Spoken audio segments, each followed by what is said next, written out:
এবং সিনে নেওয়ার চেষ্টা করছে।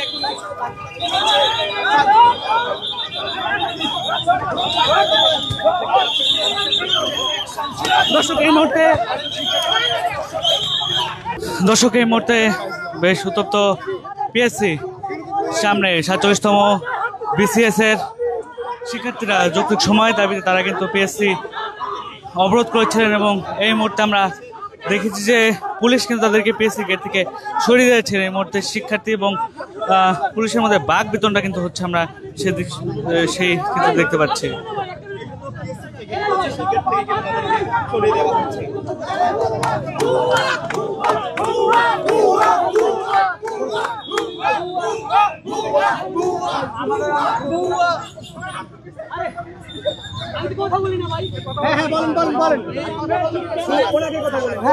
স্যারের সঙ্গে বল। না না, আচ্ছা ওনার কথা স্যার, আপনি ওই দিন ছিলেন। সত্যি কথা, আমরা কোনোদিন I have been always in the front line in my school life, college life, university life, সব জায়গায়। হ্যাঁ, আমরা কোনো সময় এগুলা করার ছেলে না ভাই। আপনার পুলিশ আমাকে লাঠি চার্জ করে না, শুধু ওই দুই একজন এরকম বিহেভ করতে পারে না। শেষ করি। আপনি জানেন যে একটা বিসিএস এর সিলেবাস কখনোই সম্ভব না। আচ্ছা, আপনি আমাকে একটা প্রশ্নের উত্তর দেন স্যার। আপনি আমার একটা প্রশ্নের উত্তর দেন। আমি আপনাদের আপনারা কেন মারতেছেন? আপনি গায়ে হাত তুলছেন। আচ্ছা, এই যে গায়ে হাত তুলছেন,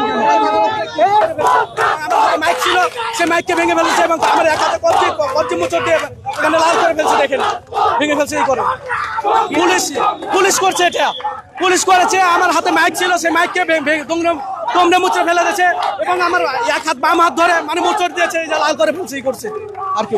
এখন আমরা পুলিশকে সবসময় ওই স্বৈরাচারের দোষর থাকবে? পুলিশ কি সবসময় ওই উপর মহলের নির্দেশ পালন করবে? পুলিশ কি কখনো মানবিক হবেন না?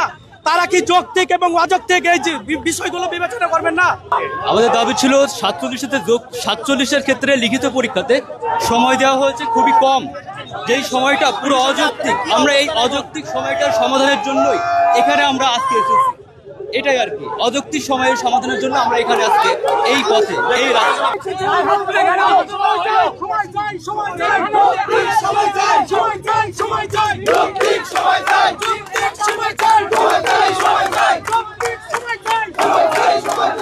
পুলিশ এবং শিক্ষার্থী একটি মুখোমুখি, পুলিশ কিন্তু এই মুহূর্তে লাঠিচার্জ শুরু করেছে। আমরা দেখছি যে এই মুহূর্তে কিন্তু পুলিশ তারা লাঠিচার্জ শুরু করেছে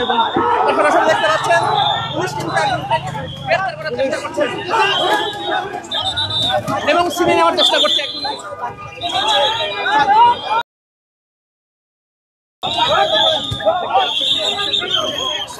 দর্শক এই মুহূর্তে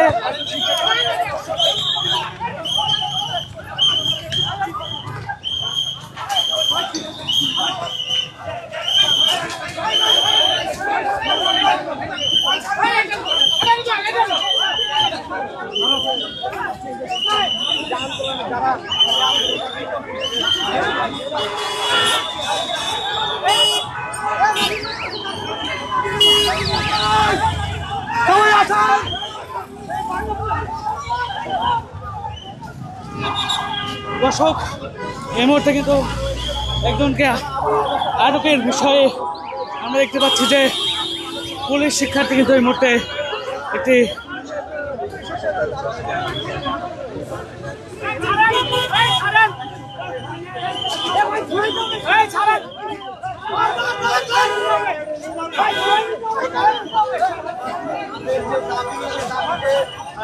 যে প্রতিনিধিরা